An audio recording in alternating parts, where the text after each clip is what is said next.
तू इधर उधर की बात न कर, ये बता कि काफिला क्यों लुटा। मुझे रहजनों से गिला नहीं, तेरी रहबरी का सवाल है। केजरीवाल जी, दिल्ली के लोगों का पैसा लूट लिया, शराब माफिया को माला माल कर दिया। गरीब आपदा के समय दिल्ली छोड़कर जा रहा था और आपकी सरकार उस समय भी शराब माफिया को धन धन कराने की बात कर रही थी। और इन गंभीर भ्रष्टाचार के आरोपों पर जहां एक और एलजी साहब ने सीबीआई की जांच के लिए मिनिस्ट्री ऑफ होम अफेयर्स को लिखा है, आप उस पर बिल्कुल चुप रहे, मूक दर्शक बनकर रहे और इधर उधर की बात करते रहे। ये साफ दिखता है कि आपके नाक तले आपके लोगों ने मिलकर घोटाला किया है। सत्येंद्र जैन पर भी आपने कहा, अभी तक उनको 2 महीने में बेल नहीं मिली। भ्रष्टाचार के गंभीर आरोप भी लगे और जेल भी गए और जेल जाते ही उनकी याददाश्त चली गई। क्या सिसोदिया जी की याददाश्त भी जाने वाली है? आप मुख्यमंत्री हैं, आपके पास कोई विभाग नहीं, लेकिन हर विभाग में आपके एक के बाद दूसरे किसी न किसी विभाग के घोटाले बाहर आ रहे हैं। आप राजनीति में आने से पहले बड़ी बड़ी बातें, भ्रष्टाचार से भारत को मुक्त कराने की बात करते थे, लेकिन भ्रष्टाचार के नए आयाम केजरीवाल जी आपकी सरकार में खड़े हुए हैं। कभी एक विधायक, कभी मंत्री, तो कभी दूसरे पर एक के बाद गंभीर आरोप लगे और आप चुप रहे।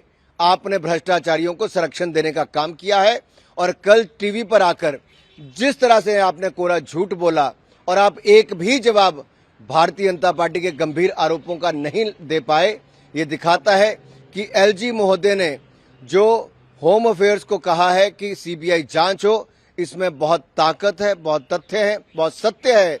और आपके नाक तले भ्रष्टाचार हुआ और उसके बावजूद आपके भ्रष्ट मंत्री बने हुए। इनका तत्काल इस्तीफा होना चाहिए और आप जैसे भ्रष्ट व्यक्ति को सत्ता में रहने का कोई अधिकार नहीं है। देखिए, हमारा तो शुरू से मानना है कि जो एक्साइज पॉलिसी बिना किसी नियम कानून को देखे बिना लाया गया, जिस प्रकार से दिल्ली की महिलाओं के, दिल्ली के लोगों के प्रचंड विरोध के बावजूद भी गली गली में शराब की दुकान खोलना, शराब की दुकान को स्कूल के सामने भी, मंदिरों के सामने भी, मस्जिदों के सामने भी, मतलब देवालयों के सामने भी शराब की दुकान खोलना, स्कूलों के सामने खोलना, ये सारी अनियमितताओं के बावजूद उन्होंने न दिल्ली की जनता की सुनी, न तो हम सांसदों की सुनी।